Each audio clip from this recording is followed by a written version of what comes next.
Құрметті жерлестер, құрметті ауылдастар, достар, бауырлар, бүгінгі ұлы мереке, айт мерекесі қабыл болсын. Шалған құрбандықтарыңыз, тілеген тілектеріңіз Алланың құлағына шалынып, барлық мақсаттарыңыз орындалсын.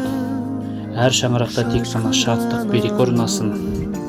Осындай алақандай Алтайдың бауырындағы ауылымыздан талай тұлғалар, елге белгілі дарынды тұлғаларымыз шықты. Олай болса, осындай дарынды тұлғалар шыққан ауылымызда тек береке, бірлігіміз арта берсін. Құлайым, әр күндеріңіз шаттыққа толы болсын. Құрбан айт мерекесі құтты болсын ағайын.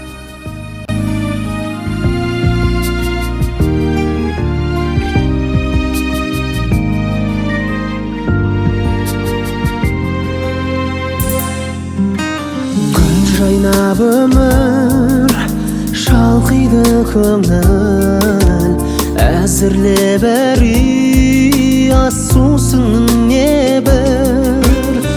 Шаттансыншы бұл ел, ата әже анада, аға іні балада мәз болып түгел.